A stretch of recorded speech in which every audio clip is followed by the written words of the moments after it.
Alrighty, well, hello everybody. Welcome to the go-to training for week 2. My name is John Morton. I am one of the many instructors for Psychology of Play.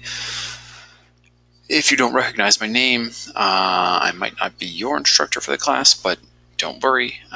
Several classes are grouped together for our go-to training, so you're in the right place. How's everybody doing today?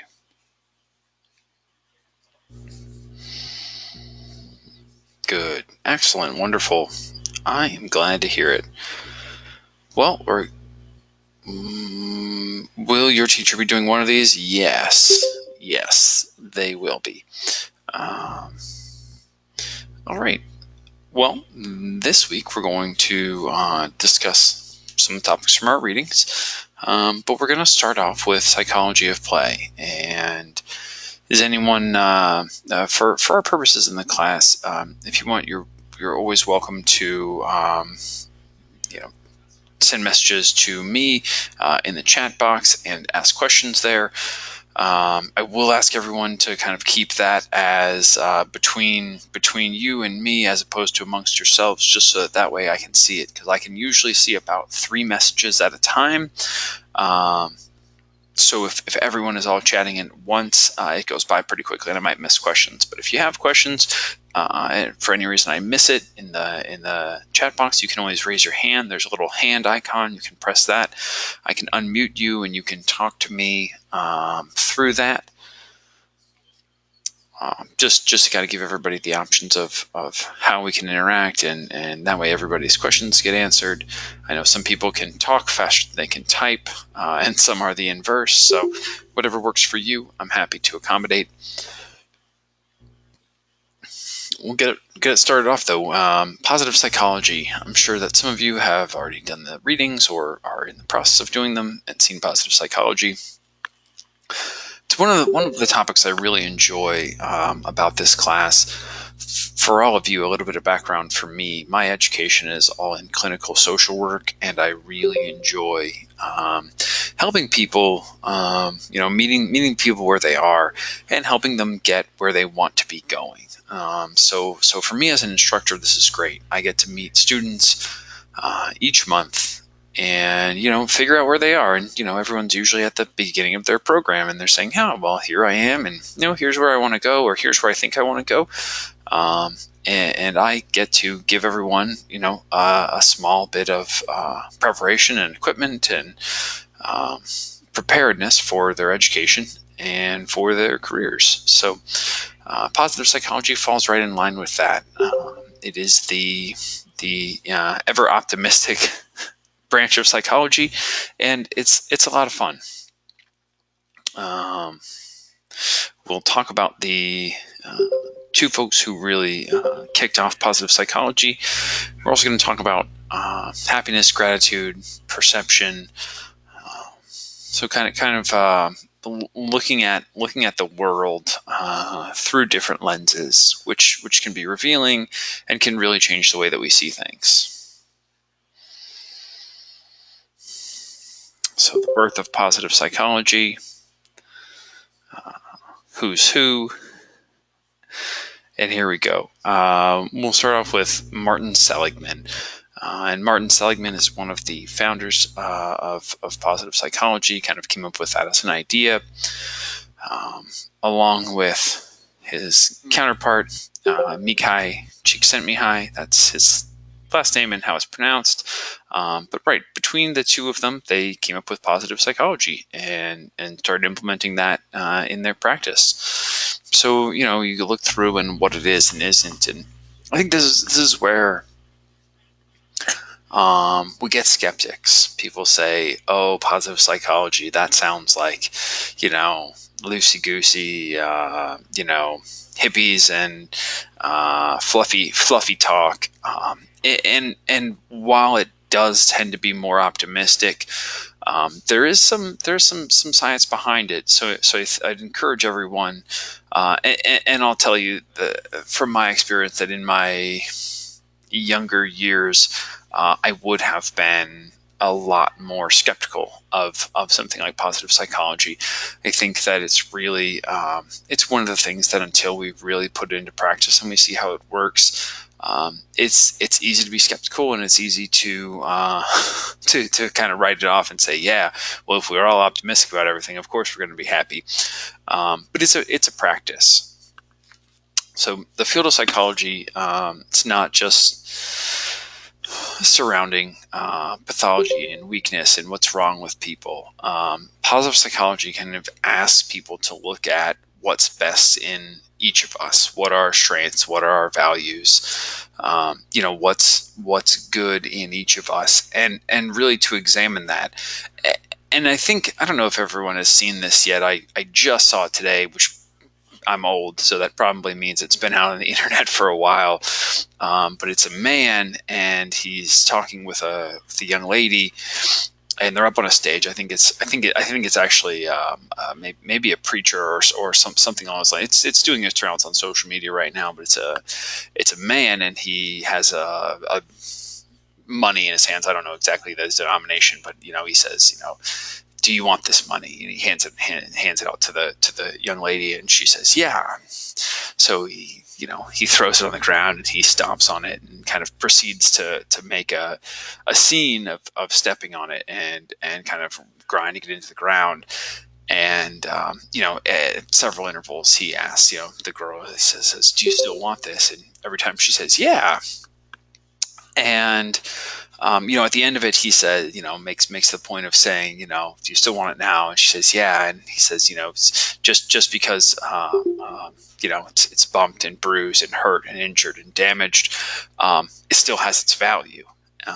And he's kind of drawing that to the larger parallels of people. And, we tend to devalue ourselves and think, oh, well, we're broken and we have these issues and so on and so forth. But at the end of the day, we still have value. We still have something to offer. We still have strength. We still have a lot going on for us. And now that I'm saying this all, I wish I had prepared that video for this lecture. I just saw it today. I'll have to go track it down and find it. But again, that's kind of what I think is a great embodiment of positive psychology. If you've seen that video, awesome. It's cool. And if you haven't, it's doing its rounds on social media. I'm sure you'll come across it in someone's news feed. But I think that's a really great example of positive psychology in action and seeing it in play. We look at not just fixing what's broken in people, but nurturing what's best. I think that's another interesting aspect of positive psychology, because it's very, it's kind of that medical mindset to say, okay, well, you go to the doctor and they say, you've got this, and here's the prescription, and so on and so forth. And with psychology, with, kind of looking at people, or looking at psychology and psychological issues that come up. Joseph, it might be that then. I don't want to go pull it up right now but it might be that I'll have to check that comedian out. Thank you. I'll look him up. I'm sorry. To back to the point of looking at what's best in people, not just the medical side of it as well. You have got this imbalance, and we're going to give you medicine, which proves to be pretty interesting when you can take someone and find them and meet them where they are and say, hey, what have you got going for you? What is the thing that you do best? How can I help you, hone that skill, work on that craft, develop that into something that, is not just something you're great at and passionate about, but something that you can use to support yourself for the rest of your life. And I think that's a big deal for a lot of people. I think that it really goes a long way.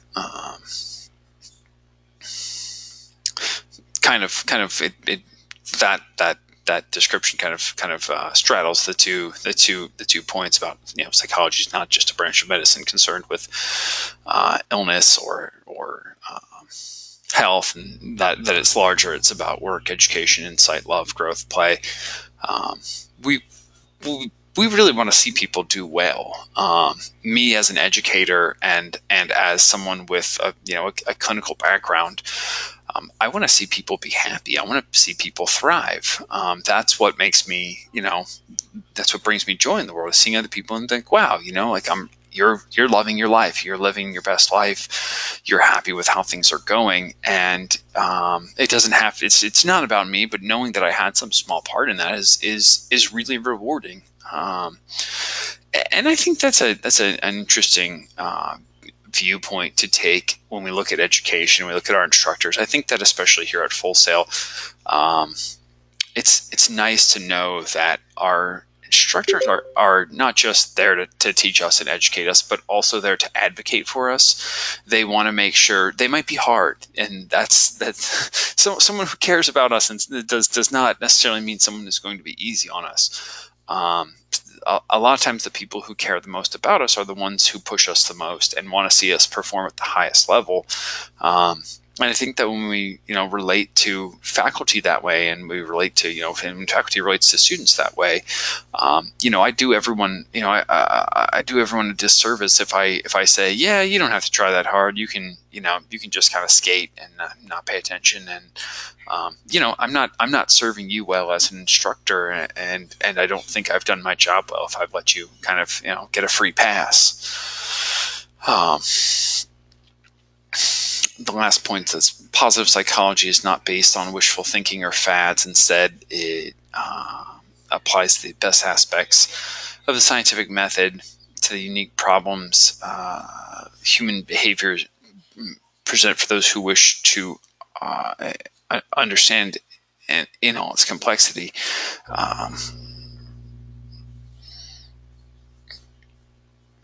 It's hard sometimes to distinguish between a wishful thinking fad, multi-level marketing thing you see on the internet that your friends are trying to get you into, and what's actual, what's real, what's science, what actually works, what's been studied.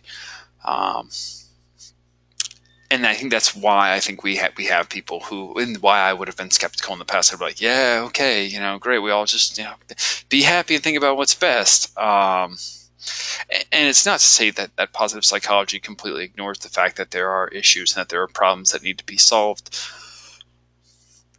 I think it approaches it through a unique and different lens, which is what makes it special.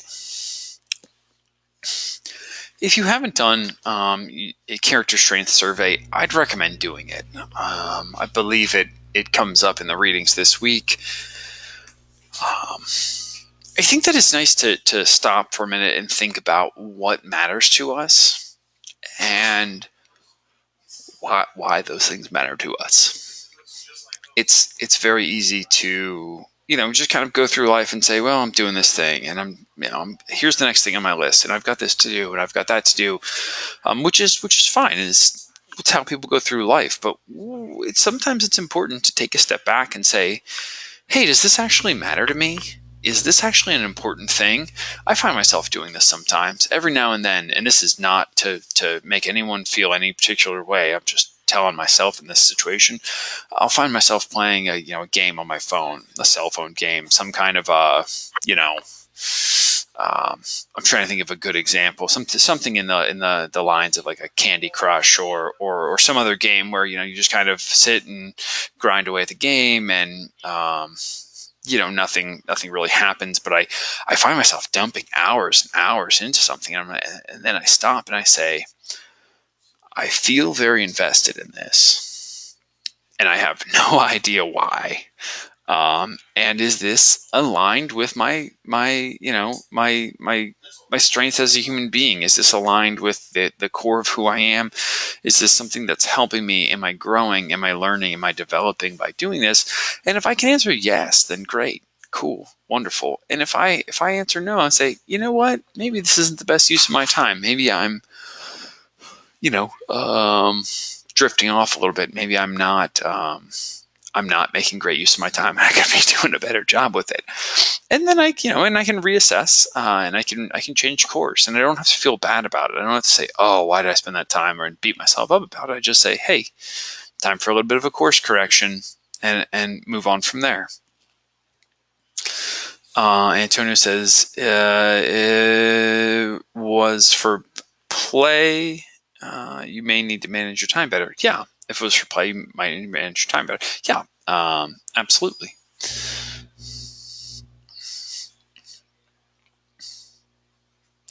So the idea behind positive psychology and kind of the big aha moment is when we realize that we're not all bad.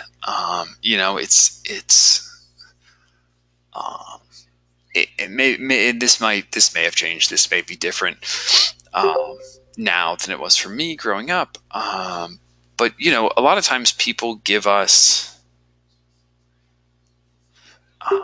William, so sorry to address your point. It sounds like apparently purposeless. It totally is, and it's okay if I'm doing something for fun. But I think in my situation, I find myself doing something. Maybe it's a amount of time that I'm spending on something that I'm like, oh, I should spend this time on something more productive. That's really what I mean. Yes, Antonio again. Yep, play doesn't have to have purpose, but it can distract us from our priorities. Absolutely, yeah. But right, again, we're given feedback throughout our lives, and very seldom do people, tell us what we're doing well. Usually, if you have a manager and you're doing, a job, or if you have a teacher, your teacher usually is only going to comment on the things that you do wrong. Your parents probably, my parents in a lot of ways were, they really only let me know when I did something wrong because there were expectations that I'd just be doing things right, that I'd get stuff right and I wouldn't, make mistakes, so on in that way. So it's real easy to take people's feedback and be hard on ourselves, someone might, 95% of what someone does may be great. But we're probably only going to mention the 5% things that we have an issue with. And I think that this is, it's fine to say, hey, here's some areas of improvement. Here's where I think that we could do better on this. But I think it's really important to also include, hey, I really enjoyed this. However, there were these couple of things that maybe I could see going better if we did X, Y, and Z. I think the way that we frame feedback for people is a big part of this, and I think people are getting better at it. As a clinician, during training, it's kind of this sandwich model that people use, where you kind of, you think about a sandwich, it's got bread on the outside and something in the middle, and you kind of lead in with, hey, I really liked these things. Here's and then you deliver a little bit of bad news, say, here's something I would have changed. But then again, on the end, you say, but these things were also good. You sandwich information. You sandwich critical feedback in between support. And I think that people take it a lot better and they feel a lot better coming away from it when we're able to do that. Cody, we call it the sandwich technique in retail: positive feedback, opportunity, positive feedback. Yeah, absolutely. That's exactly it, Cody. It's the same thing. And it works really well. And I think people will take your feedback a lot better. If I say, hey, you did a great job on these things, here's where I could have made, could have seen an opportunity for you to step up a little bit. But you also did this well. It goes over a lot better than if you just say, hey, you didn't do this thing, and I'm, and you're, and you just leave it at that. If you just say, well, the other thing was satisfactory. But if you don't even mention that, if you just say, well, this is what's wrong with it, and you tell them, that person really only has that to go off of. And it's very easy for someone to get discouraged.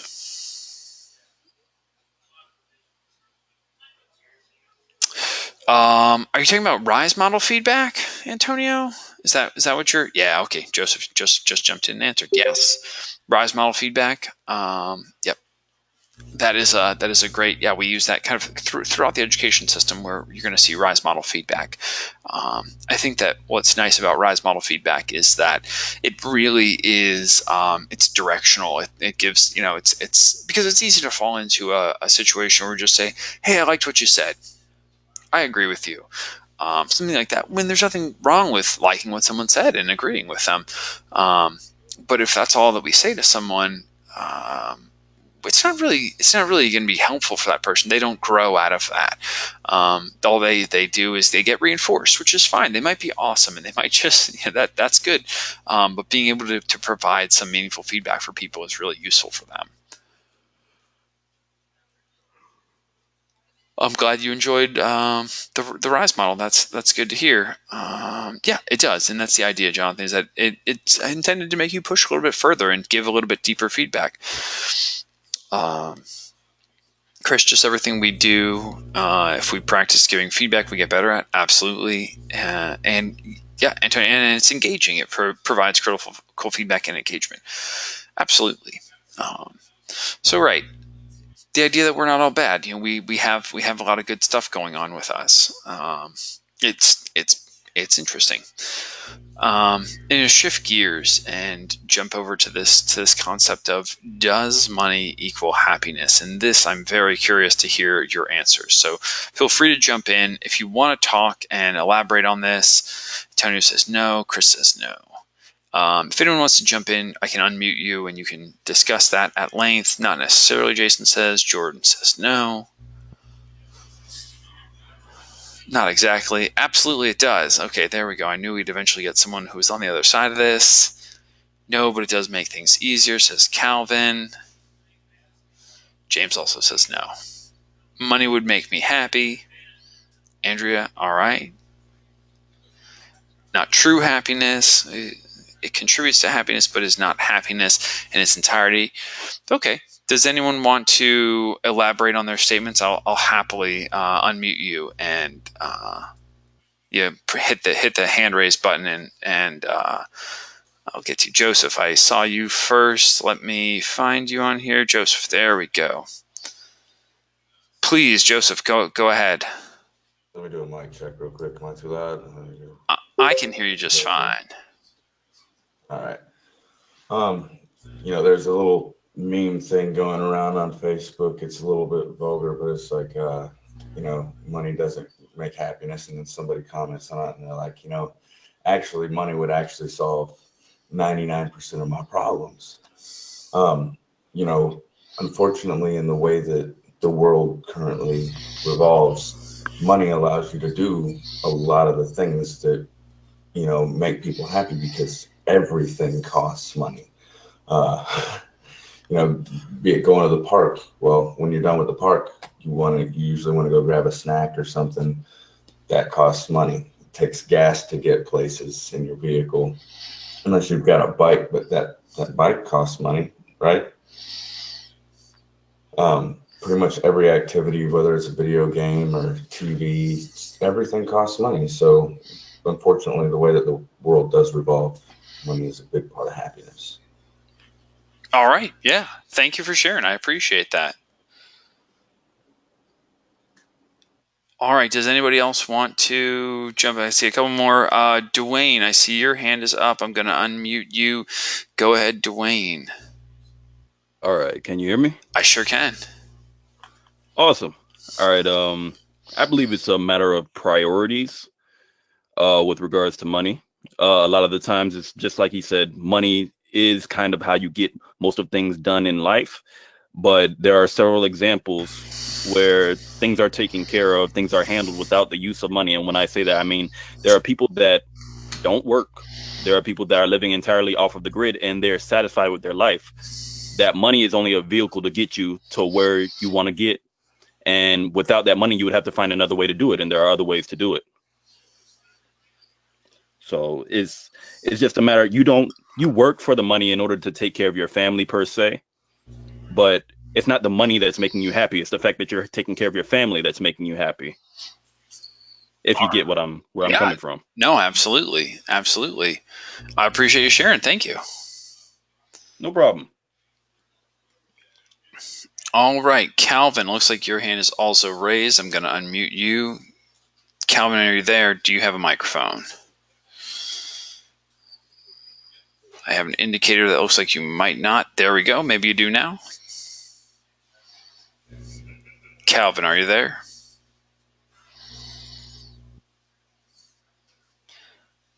I will come back to you if you can raise your hand again. Jason Doyle, are you there? Huh. Oh, here we go. Hold on. Can you hear me? I can hear you. Yeah. Excellent. I'm not going to try to refute the truth of the first things that were said by the first couple of people. Definitely, money is kind of it's more of a means to an end. But as far as being the sum total of happiness, I think it's going to depend more on the person. Where you can have somebody who has all the money in the world, but they're still, think Ebenezer Scrooge, somebody who's absolutely miserable on the inside. It's their outlook that makes them miserable, not what they have around them or what they have access to. It's just the fact that they're not the type of person who can look at like a beautiful sunset and appreciate that for what it is. So really, it just comes down to the, the person. Really, are you able to experience happiness? All right. Yeah. Awesome. Well, thank you for sharing. Thanks. All right. We're going to try Calvin again. Calvin, are you there now? Hello? Can you hear me? Oh, I sure can. There we go. We got it figured out. What's going on? Yeah. Sorry, just had to change the settings on my phone. No worries. Yeah. On my phone before. So I completely wanted to elaborate on those points that everybody else made, where money doesn't truly give genuine happiness, right? But it does allow us to provide for our families that do give us genuine happiness. I know this was said already, but I guess I just wanted to reiterate that. Yeah. Awesome. Thank you for doing that. Yeah. I appreciate it. Right. Awesome. I see one more hand. Jonathan. Jonathan, are you there? Yes. Can you hear me? I sure can. All right. They brought up the whole concept of the money not necessarily bringing happiness, but it made me think about back in the readings with Sean Anker when he was talking about we have the thought process backwards. We instead of always when we set the goal, we think that the success equals the happiness, but we always give ourselves, well, once I meet this goal, then I'll be happy. So with money, I think a lot of people go, well, if I have $1,000, I'd be happy. And then it turns into, well, I have $1,000. If I had $2,000, I'd be happy. And then it turns into $2,000. And instead of the money itself making you happy, you're going, I just want more money. I'm not happy until I have more money. And it becomes an excess versus just saying, well, if I had money, I'd be happy. Okay, well, somebody gives you $20. Well, I got $20. I'm happy because I have $20. Instead of looking at what I have versus what I want. Yeah, absolutely. Thanks so much for sharing that. I really appreciate it. That's all I had to say. Yeah. No, thank you. No, that's a really interesting point. It's funny that you mentioned that because I think that want is just this bottomless well. There's always a want out there. I get that. Just from reading your comments, says I don't make a lot of money playing music and it causes problems in my marriage, but because music makes me happy, and so does my family. But it's like I have to pick playing music to make me happy or working a full-time job to make money to make my wife happy. Sure. Yeah. I hear you on that. I wish I had advice or something to say. I understand that predicament though. I think it's a real challenge sometimes to figure out where we are with our passions. Whether or not our passion and our vocation are going to be the same thing or whether they're going to be separate. So definitely that's really interesting to look at. I think what's really interesting as far as money and happiness, I think that, and this isn't the official opinion, it's just my take. Since you all shared yours with me, I'll share mine with you. I think that money alleviates struggle to a certain degree. And I think that struggle is just terribly uncomfortable to be in. When I'm worried about how I'm going to eat, when I'm worried about how I'm going to keep a roof over my head, when I'm worried about whether or not I'm going to have transportation to get to and from work, I'm in this constant state of distress, and money will usually alleviate some of that. And there's been some studies, and I think that basically, once those basic needs are met, money kind of has diminishing returns as far as happiness or alleviation of distress. Cody says that's why we're here. We're trying to be happy when making money. Getting trapped in dead careers without any ambition or pursuit to be in a better place can be toxic, and the people around you. Yeah, absolutely. I agree completely. I think that there's really a lot to be said about happiness. I think that we can probably find it in a lot of things, and I've had some long conversations with people, and I think that there's a really fun conversation that people have. A friend of mine who's a graduate was actually doing a TED Talk recently, and he kind of mentioned the whole, if money wasn't an issue, what would you be doing with your life? And it's really interesting kind of what people actually say. And,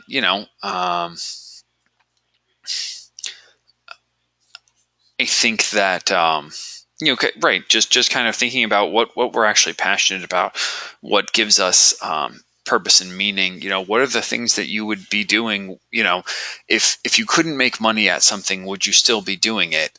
Is it something that you love? And if it is, great. And if you can make money at it, that's great. And if you can't, that's okay too. I'll give you all an example. In my, outside of Full Sail life, I keep a small exotic plant nursery. So I keep exotic fruit trees, and I love doing it. And I've done it for years and years and years. And sometimes I can sell plants and make some money, and that's fine and great. And I'm happy that the hobby supports itself. But thank you, I appreciate it. And it's a lot of fun. But I was doing it, years and years before there was ever, money involved, before it ever became even something that supported itself. Honestly, when I first started, I would work for people in trade for plants because, that's what I wanted. I don't have pomegranates. They don't grow particularly well in Florida. But other stuff. Yeah, I really like it. It's a lot of fun. I really enjoy what I do, and right at the end of the day, it's cool. My family and kids get to they don't do well in Minnesota. It's fun to have things that we really love and we care about and are fun. And if we can make money at them, that's great. And if they're always going to be a hobby, that's okay too. But figuring out what's actually important to us. So again, to kind of bring it back to the money and happiness, I think that when we can alleviate our basic stressors in life through finances, it's great. It does a lot, and it's super helpful. And I think that going from the I'm homeless and on the streets to I'm stably housed and have my basic needs met, that's all the difference in the world to someone. But right, when we're talking about, millionaires, and when a millionaire turns into a billionaire, does their smile get bigger? And I doubt it. I can't imagine that they care that much. Maybe they do, but I don't rub shoulders in that group of people. So I might not ever have a good report back for anyone. No, totally. People, yes, yeah. Um, I honestly think that your life gets a lot more complicated the more money that you make. But that's kind of a neither here nor there. That's just, my opinion. Um, you know, uh, I saw people arguing recently online, and they were having a conversation about the price of gas. And one of them was like, "Oh, I spent $100 filling up my truck with gas," and this other person was like, "Yeah, I had to spend all this money filling up my boat." And neither of them are people who needed a truck or a boat for their jobs. They're just fun things for them to have. Um, Jason, I appreciate your comment. I usually bring that up. But right, kind of the point of that story is, people will, if you're someone who's going to complain and find things to be unhappy with, think you'll find them to be unhappy with, at any point in life. Calvin, yeah, that's interesting. Money makes you more potent. Absolutely.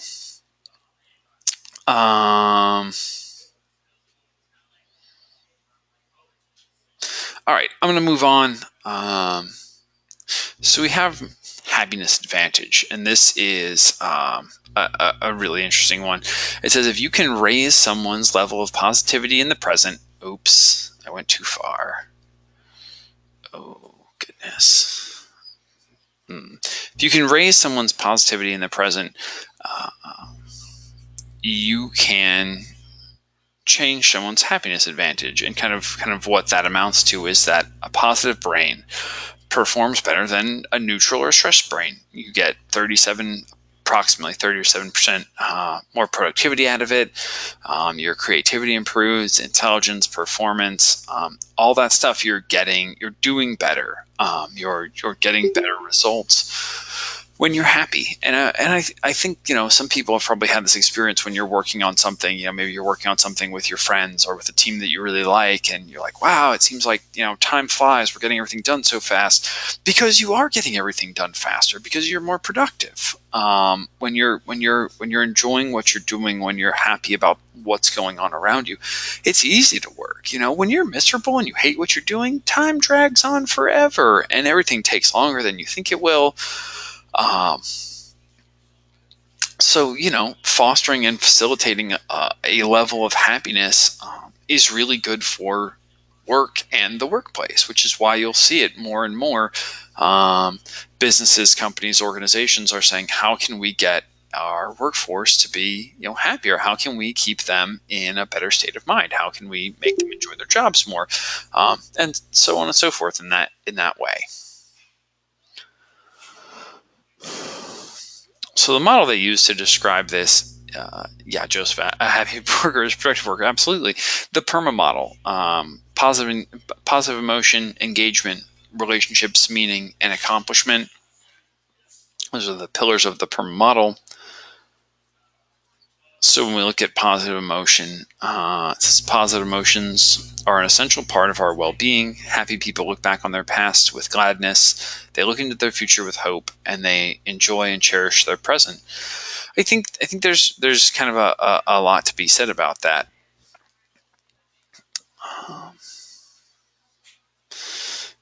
If we're happy, it's we're going to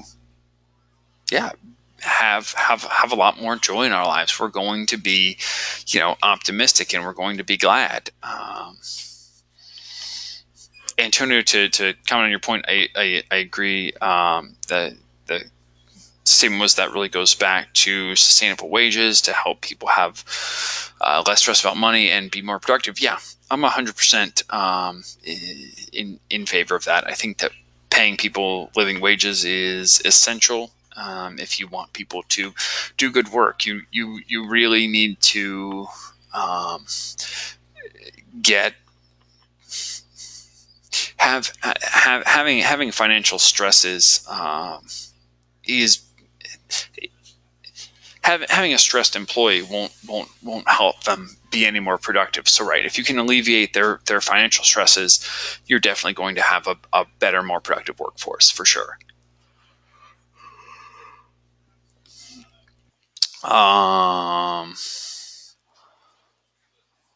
So yeah, that is positive emotion.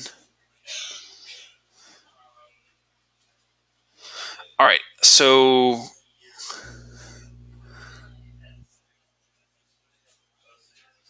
I'm sorry, I'm just kind of going through and seeing if there's anything in the chat that is. Chris says, I find true happiness when I'm just doing the simple things I love or like to do. Yeah, I agree. I think that that's a good way to find it and a good way to look for it. Absolutely. So engagement. When we focus on doing things we truly enjoy and care about, we can begin to engage completely with the present moment and enter the state of being known as flow. The flow states come up throughout the readings. I encourage you to kind of go look into them. They're pretty interesting. I think there's there's an interesting series of videos on the topic of flow and extreme athletes. I think it's really useful. We used to have them in the class. I think they've found their way out. I think they're called the darker side of flow, and it's talking about extreme athletes and kind of their experiences in flow states, and kind of big momentous achievements that they've had.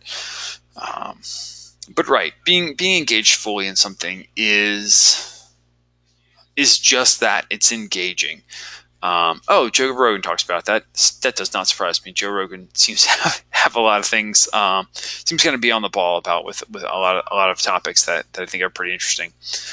But right, I think anyone who's fully engaged in what they're doing doesn't have a hard time doing it. It might be a lot to take in. You certainly have no time for the things around you, but it's nice to be engaged fully. I feel like kind of the rest of the world fades away when you fully engage in something, which is nice. Antonio says Mike Tyson talked about flow. He uses hypnosis to aid in it too. Kind of strange, interesting. That's pretty cool. I did not realize that.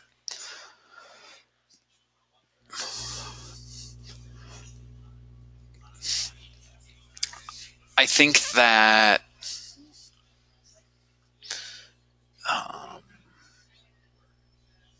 relationships. I'm sorry, I was going back and forth between reading things and looking at this.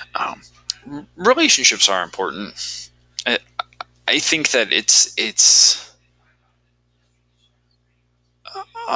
at least when I was a young person, I liked the idea that I was like, oh, I don't need anybody, and I'm my own person. And then I just kind of realized, like, no, you know what? I really care about the relationships in my life and the people who I spend my time with, and those things mean a lot to me.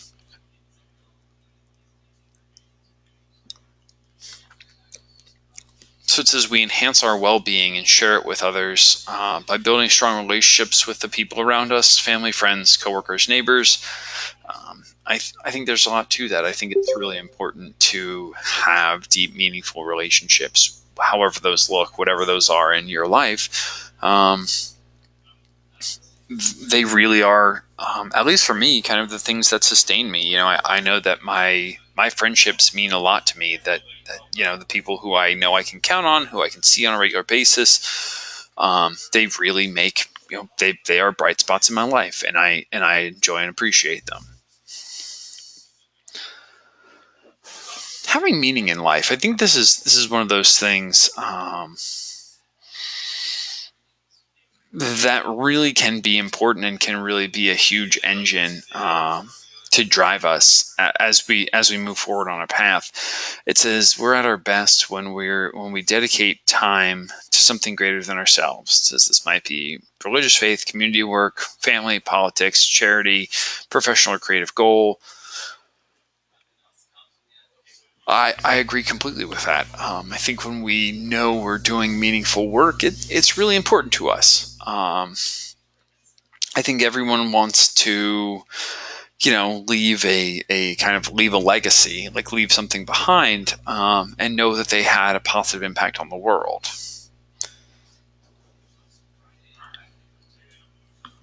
Chris, I agree. That right. It's who we connect with too. Not everybody is for well-being. Yes, having relationships with people who care about us. I think having meaningful relationships. I think yes, I agree entirely.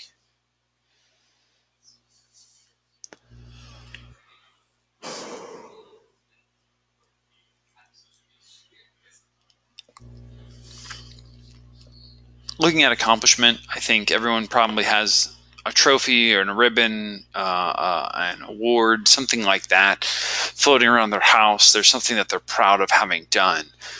So everyone needs to win sometimes to achieve well-being and happiness. We must be able to look back on our lives with a sense of accomplishment and think, I did it and I did it well.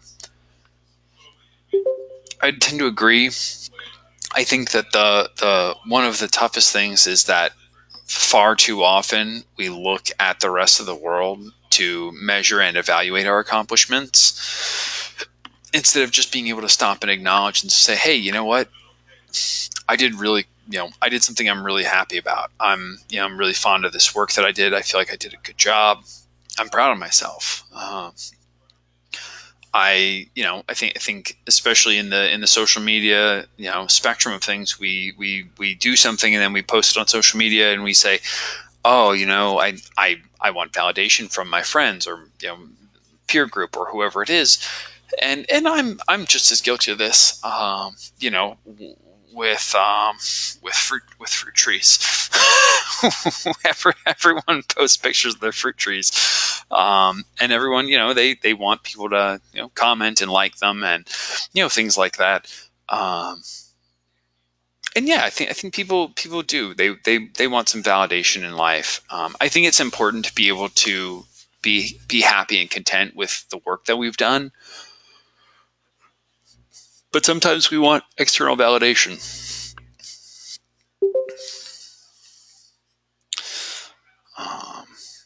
So how can we increase our happiness? Change your perceptions, focusing on the positive. I think those are probably two of the biggest ones. Chris says, that's what I'm working on right now. It's painful at times, but we have to encourage ourselves. Yeah, absolutely. And I think it's okay to stop and say to someone of your friends, someone who you have a relationship with, and say, hey, you know what? I'm doing this thing and I'm really proud of it. And I'm really happy about it. And it's funny because I have a buddy at work who I tell him about my plant stuff. I'm like, oh, I did this plant thing. And he is kind and generous and listens to me. And he says, that's really cool. And we kind of we share our own little victories in life. And it's cool, but it's I've realized it's not his thing, and I'm not I'm not deluded into thinking that this is going to be the next big thing, but it's nice to be able to share our joys with other people. Antonio says sometimes you got to let the other guy win, or he won't play anymore without the hope of winning. Losing constantly can be demoralizing. Yeah, I agree completely. The hard part is doing well without tooting our own horn. I think that you can be humble and say, I feel really good about the work that I did today.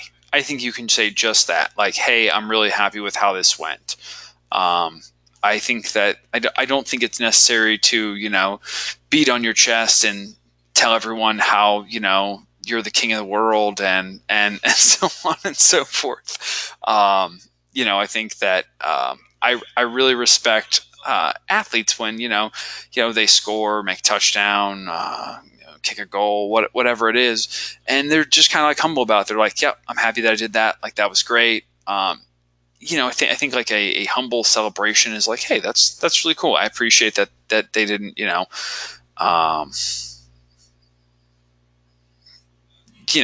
and feel it necessary to make a giant scene. And there's nothing wrong with it. If they want to make a scene, they're really excited, they can't contain it. That's fine. I understand it. I think it's important. If you are playing with other people, sportsmanship type things. Telling other people, good game. So on and so forth. In that way, I think that's important.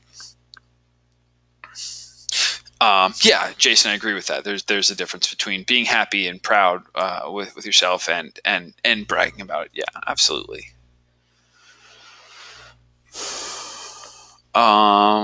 Yeah, and Cody, social dogma can corrupt self-opinion. It can impact confidence without positive feedback. Yeah, absolutely. So I think that it's totally reasonable to, when you see somebody else succeed, be happy for them and let them know. Say, hey, I'm happy for you. You did great at this. I think there's a tendency to, if someone's not at our level, um, we might say, oh, well, yeah, I guess you did fine, but I was doing that 5 years ago, or whatever our thing is. And I think it's important to just kind of take a step back and just say, hey, you know what? You're happy with what you're doing. I'm happy for you.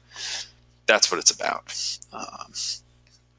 So right, back to how we can, increase happiness, giving time as a gift. Our time is incredibly valuable. Since the older we get, the less of it we have. The days just fly by. So spending time with people, doing acts of kindness. I think anytime you can find a reason to laugh, it's a lot of fun. Writing a gratitude letter or keeping a gratitude journal is another one. I think when you're writing down the things that you're grateful for in life, it's really hard to forget those things. I think it's very easy to kind of get into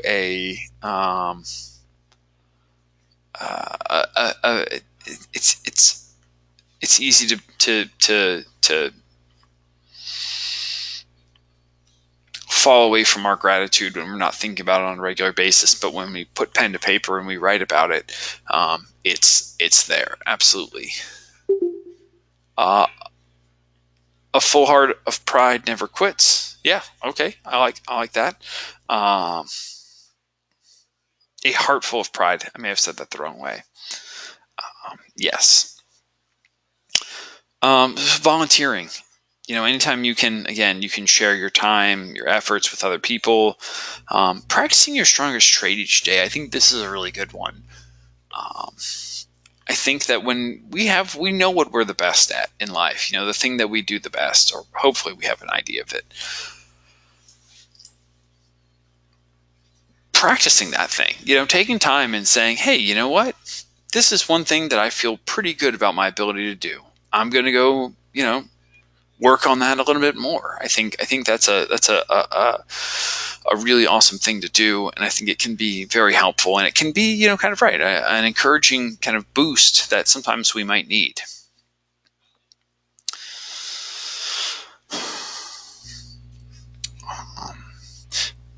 The idea that we're wired to give more weight to negative experiences than positive ones is just kind of one of these factors that show up in our lives. From an evolutionary standpoint, it makes sense. If you eat something and it makes you sick, you're hopefully going to remember that, so you don't eat it again. Versus other things, But just from an evolutionary standpoint, we tend to weigh negative experiences a lot stronger than we do positive ones. It's totally normal, self-preservation. And for a lot of reasons, we want to ensure that self-preservation is the thing, and that's what's going on. But if we find ourselves maybe a little bit too far over in the negative, looking at optimism and gratitude is a great way to kind of be a counterbalance for that. It says grateful people are happier. They have a deeper sense of purpose, better coping skills. They tend to be less depressed, less stressed. They have stronger support. They are more satisfied with their relationships. They tend to have less trouble sleeping and are more satisfied with life overall. None of that I can't imagine would come as a surprise. But yeah, there's a lot going for optimism and gratitude in our lives.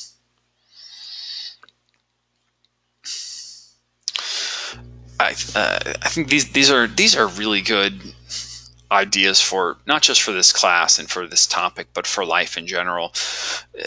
The difference between being proactive and reactive, that's a huge one. I think that and anyone who has late work to turn in might realize this. there's so many options before a deadline. But after the deadline, the options are few and far between. If we let somebody know, hey, I've got this issue, my computer's crashed, or hey, my internet's out, or hey, I have this, I have the flu, or something's going on. People are kind and gracious and understanding, and they say, yeah, I totally get that. I understand. You're busy. You've got these things. This is all what's happening. Versus, after a deadline, when people, I feel like someone's perception just changes. After a deadline, someone says, okay, I guess I'm going to sit here and wait for people to make excuses. I'm guilty of that sometimes as an instructor. I get late work and I say, oh, what happened? And then then the reasons start rolling out. Well, I had this thing come up, and so on and so forth. So if people are proactive in those situations, I think you really save yourself a lot of time, trouble, and headache. This next point that says you cannot find happiness by assigning power to things outside of one's control. I keep doing this. I think that's really important. I think that that's something that we probably don't stop and think about enough. It's real easy to put power in the hands of someone who's not in our control, or into the thing that's not in our control. We probably do this a lot more than we realize. And if you're thinking, I don't know if I've ever done this before, just think about being in traffic. And if you've ever yelled at traffic, you just said, why isn't anyone going? Or some version of that. That's it. We've assigned power to, the cars in front of us, because they're not moving, and it's outside of our control. We can't control those cars or the people inside of them, or how quickly they do things or don't things, do things or don't do things. I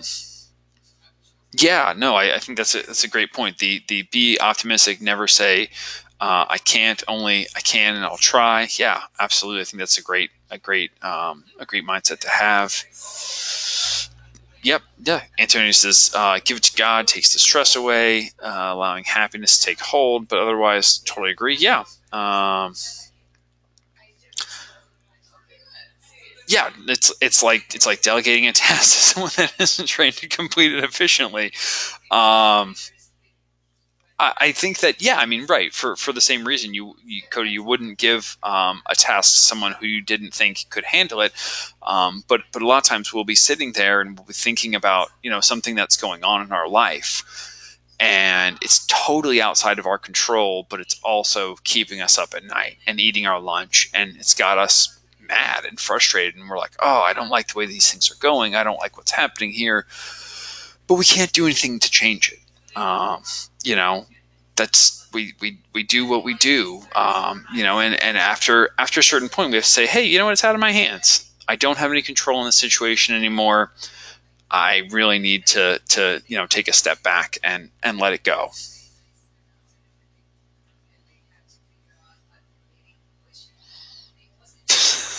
Brian, is this the way to know true peace and happiness? That's a part of it. It really is a part of it. When we can let go of the things that are outside of our control, yeah, it frees us up mentally a lot. It's hard to do. That's the key. That's the tricky part. It's easier said than done. But yeah, it's useful for sure. All right, so that is the end of our first half of the lecture. I'm actually going to take about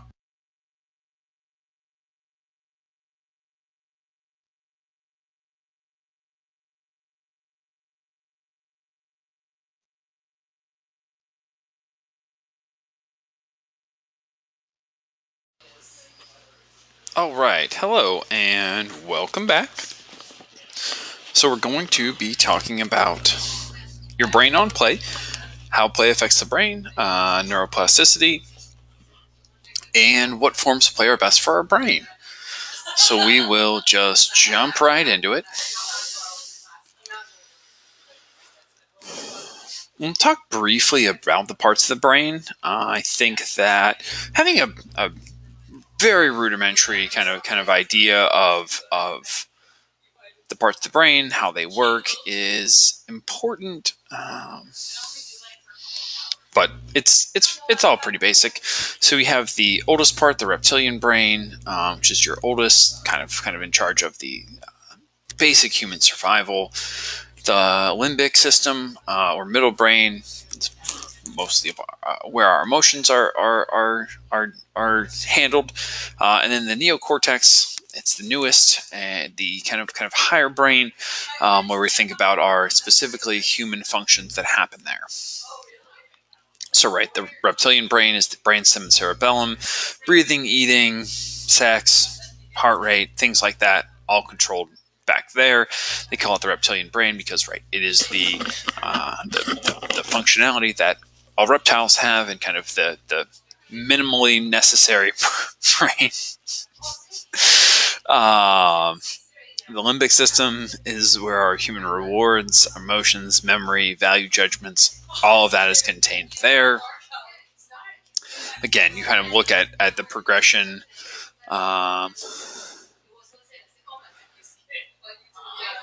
You look at all that and kind of the progression of different animals and how that goes. Joseph, I'm not sure if you're like deep Adam Sandler Waterboy reference or not, but if you are, I get it and it's hilarious. Yeah. I wasn't sure if that was where you're going with that. Oh yeah, perfect. Yeah, I'm an old person, so I get that reference, and now I want to do voices from the movie, but I don't think that's what this class calls for. If you haven't seen Waterboy, it's a movie that Adam Sandler was in years ago. It's funny. Probably, yeah, it's a funny movie. I am 33 years old. So, yes. Oh, okay, nice. You're reading a book about Adam Sandler. Very cool. Right, so then we have the newest part, the neocortex, consciousness, judgment, abstract thought. It's kind of what makes us human. No, when I say I'm old, I mean that I am not fresh out of high school. That is my gauge for. I feel like, no, I think that everyone can be at whatever age they are, and it's fine. Yeah. I'm not fresh out of high school. I'm not even fresh out of college. My jokes don't always land, especially on campus when we have a slightly younger population. People would just stare blankly at me, and they're like, "Well, I'm 20 years old," and I'm like, "Well, then you're not going to get some of these. Some of these jokes are going to go over your head." But that's okay. Waterboy is a great movie. If you haven't seen it, it's worth a watch. It was funny when I saw it. In fairness, I haven't seen it in years, so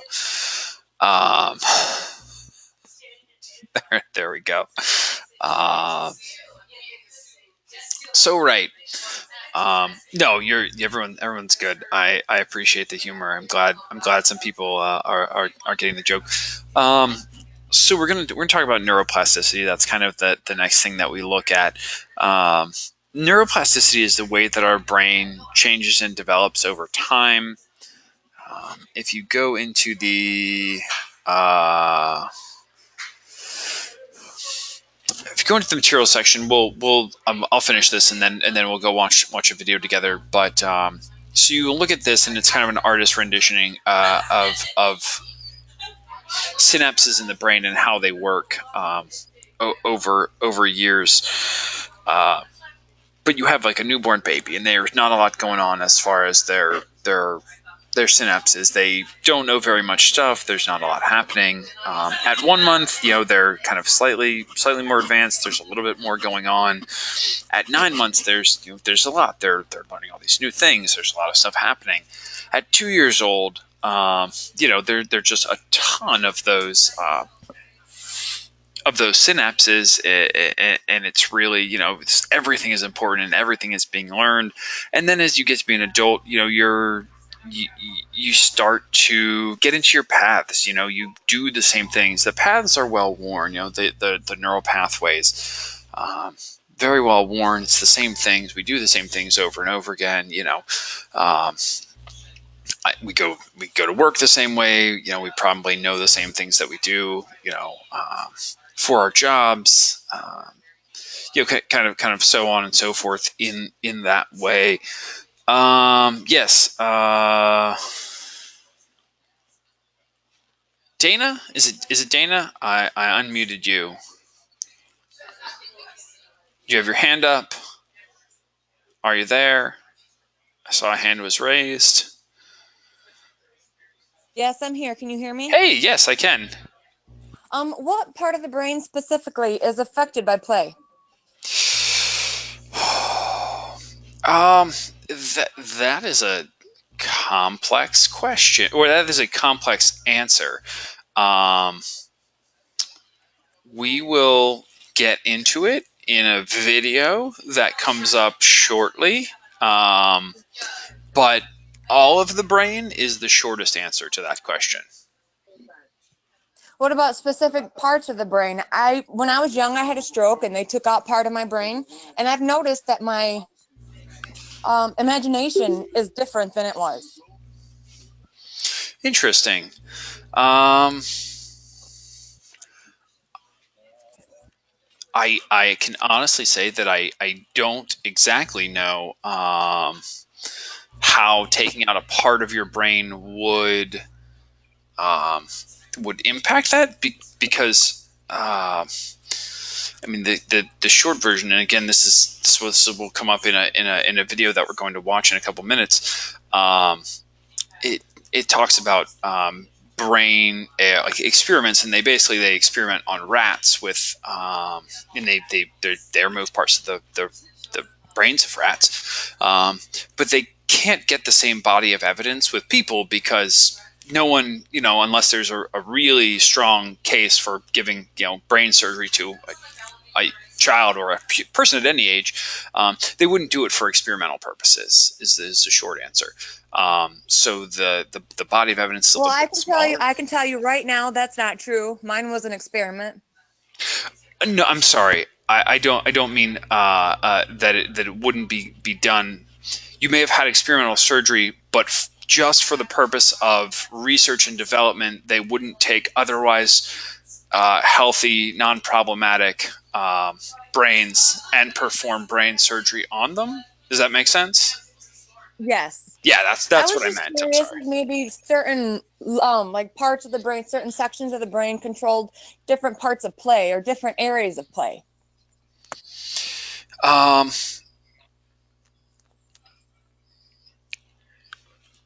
Like, yeah, is your cortex specific to play? So, and again, I different parts of the brain do different things as it relates to play. There's a video that we're going to watch at the end of this called "Playing an Instrument," which talks about how playing an instrument utilizes all these different parts of your brain all at once. So it basically is effectively giving all parts of your brain a workout and having them work in an interconnected way. Which again doesn't give you the specific answer of what parts of your brain are engaged, but all of your brain at some level is being used. And again, it's going to be case by case is going to be different. I think that what type of play you're engaged in is probably going to be part of it. If you're if you're playing a game and you're emotionally invested in that game, you've engaged a part of your brain that's controlling emotions. If you're playing a make-believe game and it's abstract thought, it's creating scenarios, it's things like that, it's an entirely different part of your brain. So for each play activity that you do, you're probably going to be engaging different parts of your brain in different ways. So I don't know that there's a direct yes, each activity does X, Y, and Z things. I think it would be it's fairly complex. So I'd say all of your brain. I mean, if you think about even the kind of the most the oldest part of our brain is engaged when we're playing. When we're playing, it's operating, it's doing all of its normal functions. Elevated heart rate. Right. It's like that might not be an entirely satisfactory answer. But I'd say that most of our brain is going to be engaged during play at one level or another. Okay. Sorry, I was realize that's because probably not. I was curious because I noticed that after I had gotten out of all of the surgeries I had done, that I wasn't able to make up something. I wasn't able to imagine it. It just came out in words instead of a thought. Sure, absolutely. And that might be something where your visual processing changed. So maybe where there was perhaps a connection between language processing and visual processing, where those became disconnected. The visual cortex in the brain may have been ties there may have been severed. Where those synapses were got broken down, and then you didn't have them, and then your brain will eventually, in a lot of cases, I don't want to say will, it can rewire itself back around maybe a division that's occurred. So it could be something that would change over time. Maybe it does, maybe it doesn't. It's kind of a every case is different situation, and unfortunately I don't have the brain surgery background to give you a more technical answer. I'll give you an example from my own life, which maybe will help. When I read a book, I have a very hard time visualizing what's happening in the book. But when I listen to a book, I have great mental imagery. And to the best of my understanding is that my visual cortex in my brain is being held up because I'm processing words on a page, versus when I can listen to something, my visual cortex is free to imagine and draw pictures in my head of what's going on, because I'm processing the language and all of that through listening. So again, I don't know if that's helpful, but it's kind of like the way that our brains work, and everyone has slightly different functions. Some people can read a book and have great mental imagery along with it, and it might be that their brain is just processing things in slightly different ways. Right. I was just curious because things are different now. Yeah. I wish I had a better answer for you. Unfortunately, I don't. I would probably say someone who is neurologically advanced. Yeah, I would talk to like a neurologist or someone about that. They'd probably have better answers. Yeah. But thanks for asking. I appreciate it. I appreciate being kind of having to think about it and discuss it a little bit. I know that personally, on a personal experience, I know that your brain can rewire itself because I taught myself how to walk and talk again. Right. But I was just curious because my imagination is so different and it's weird. Yeah, that's very interesting. And yeah, I don't know, and I don't honestly. I'm trying to think. I'm at a loss for I'm thinking about anyone who I know who's had significant brain surgery, and I'm like, I can't think of anyone off the top of my head. But yeah. Well, I don't think you'd find anybody that's had as many as me. Like up to date, I've had 17 head surgeries. You're right. I definitely don't know anyone who's had that many. That is that's quite a few. It's been almost 20 years, so it interests me to know different parts of the brain control different things differently. Yeah. I guess. I don't know. Absolutely. Well, thanks for asking. I appreciate it. Well, thanks for taking my hand. Of course. Anytime. Thanks. All right. So that covers neuroplasticity. Our brain kind of wants to constantly go back and think about things in slightly different ways. I'm going to play this video for you. There's a video that I was talking about. It's called Backward Bike in the materials section. If you want to go ahead and watch it, I'll pull it up on my screen real quick. I really like this video. I think it's a lot of fun. But we'll watch this and then we'll come back and talk about it.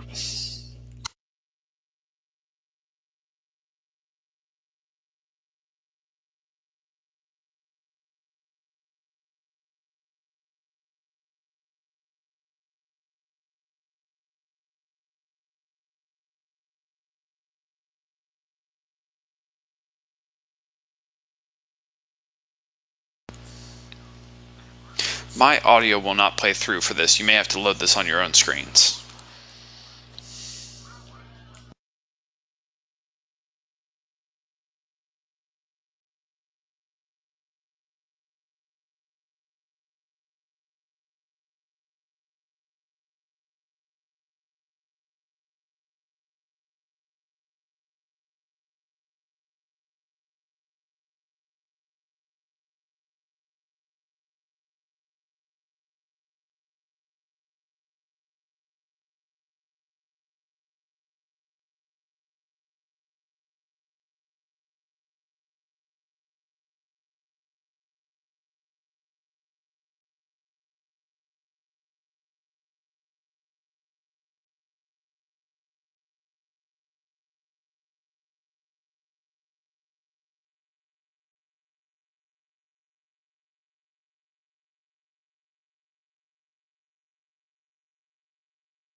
Alrighty, I'm gonna come back now. I think that's a fun video. I really like it.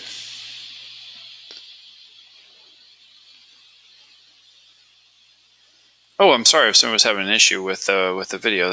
Then my apologies. Go back to that. If you're reading the subtitles, that's fine. You can go back and watch the video afterwards if you want. You're totally welcome to do that. Yeah, I've thought about it before. I'm like, oh, that seems like a really interesting concept. I wonder how that would work. Yeah, absolutely. Yeah, I'm sure it would be a little bit traumatic to kind of get that going. That very steep learning curve there at the beginning. Going after all that again. Absolutely. So what's interesting? We talk about play and whether or not it's helpful from an evolutionary standpoint. Basically, what's been found is that in animals who play, they end up with thicker cortices.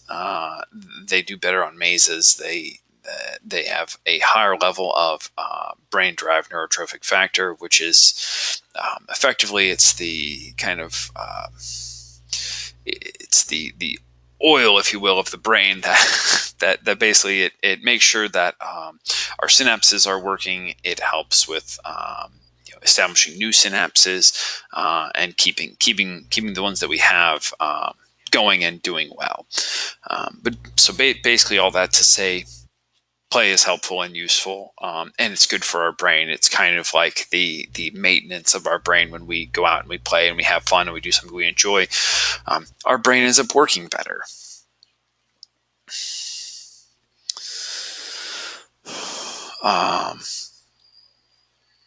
So same thing. People when they do studies about play, they realize that people do better at language development, understanding of emotions, and these are things that might sound, it might sound like this huge thing. You say, oh, I wonder how play is related to language development. But I mean, you think about any time you've played a game with someone. You need to be able to talk to them, to explain the game, to explain how it works. If they're not getting a part of it, you need to, first of all, understand that they're not getting a part of it, and then be able to explain it again in a different way so they do. So I think that the idea that language development would be enhanced is kind of a no-brainer, pardon the pun. And same thing with understanding emotional intelligence.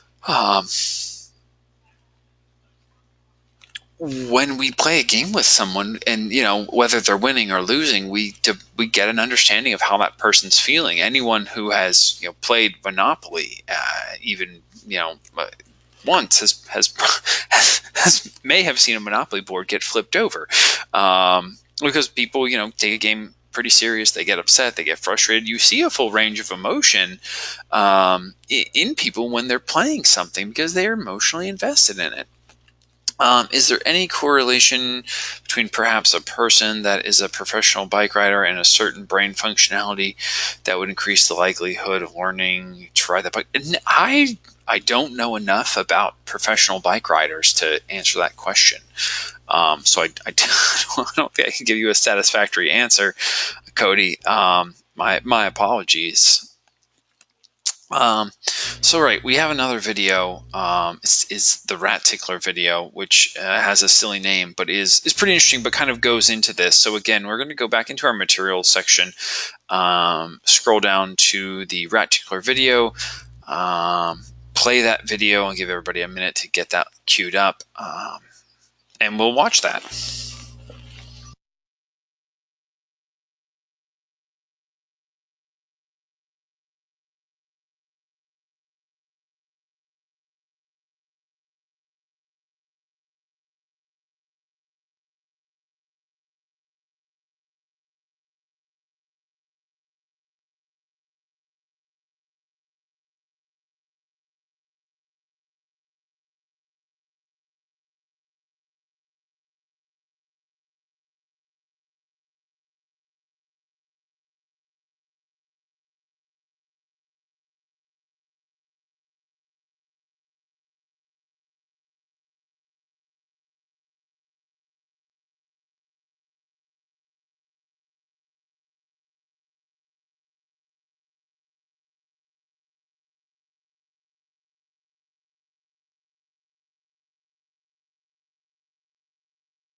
Alrighty, and I'm back. I like that video a lot. I think it's really fun. I think it's interesting. Yeah. I think it's definitely interesting. It can kind of give people an idea, a little bit more of how play is useful on several levels. I think it's really easy to just say, oh, play is for kids, or oh, don't have time for play. But it's the version of George Clooney. Yeah, it's pretty interesting to think about how play is working in our life day to day, what impact it has on us socially, how the rest of our life, is impacted by our ability to, kind of pick up on all these social cues, and be well adapted to the society we live in. So yeah, I think there's definitely something to be said about that. So yeah, a couple of different ideas, types of play: convergent play and divergent play. Kind of convergent play is one goal or solution, puzzles, things like that. Divergent play, many solutions, kind of a creative, free range type of play. You give somebody a bag of Legos without any instructions, kind of let them go to town. You can build a million different things. A lot of different types of play in there, but those are that's kind of the big divide, and I think that they're both useful. I think that's the important thing to think about. Both types of play are useful, but what we're using them for, I think whether we're engaging in play to be engaged, or we're playing to relax and decompress, then maybe different reasons we want to play, or different things we want to do. I think if somebody's trying to unwind at the end of the day, you want to do something quiet, find something that's convergent, that you just kind of think of someone play solitaire or something, where you just kind of like do one thing over and over again, versus a choose your own adventure. It really requires a level of engagement that's a little more it's more engaging. It's going to demand a little bit more from you. So but each one has its own purpose and benefits. So we go into, again, the learning skills from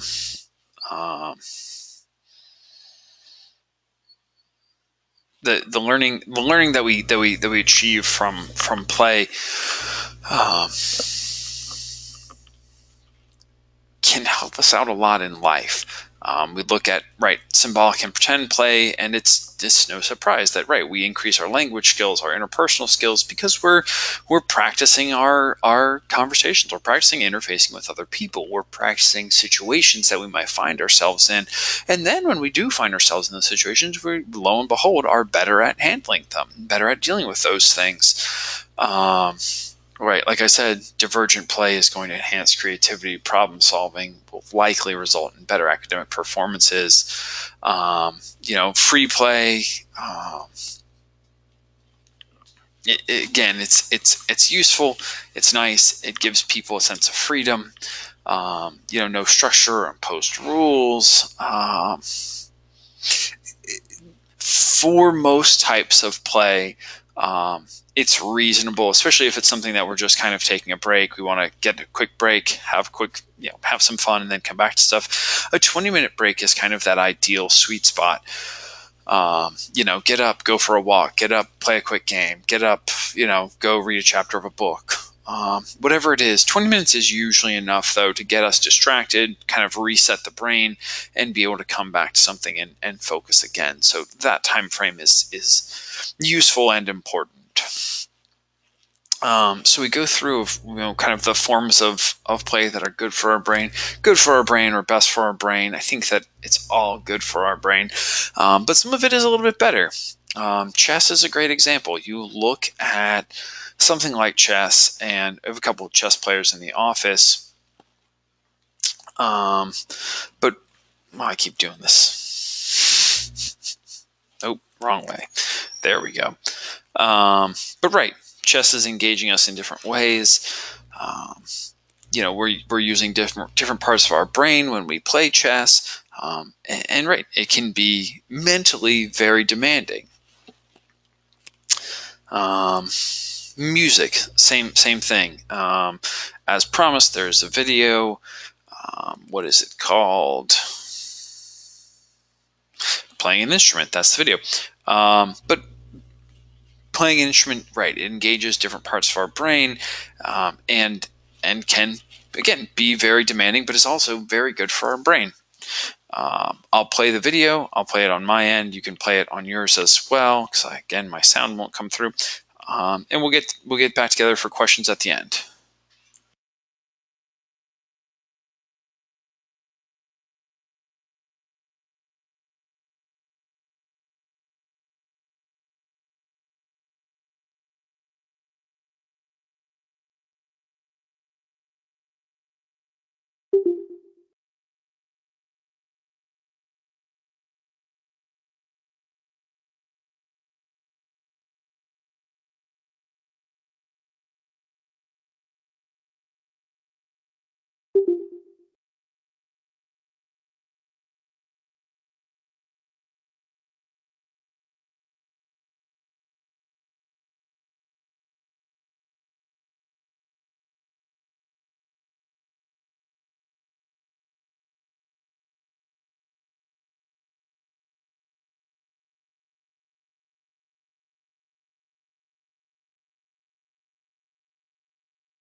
All right. Well, there we go. Kind of as a nice wrap up, we look at the brain, and it's interesting when we really think about what's going on when we're using all parts of our brain. A lot can really happen. It's pretty interesting to see all of it get used together all at once. In a really intricate, complex task like playing an instrument. So right, that is the end of our lecture for today. Does anyone have any questions? Anything that they still want to talk about from the lecture today? Any questions you have about classwork for this week? Anything like that? I've got a few minutes. I'd be happy to answer some questions. If you don't have questions, you're free to go. You can log out. That's totally fine. If you do have questions, yeah, hang tight. Thanks everybody for being here. Yeah, it was great. It was great having you all in the class. I hope you're all enjoying the month. Yeah. Thanks for being here. But yeah, I'll stick around. So if you have questions, jump in with them. You can email me if you have questions you want to ask privately. That's fine. But otherwise, everybody have a great day. I'm glad you enjoyed it. Thank you for being here. Yeah, thank you. You all have a good day as well.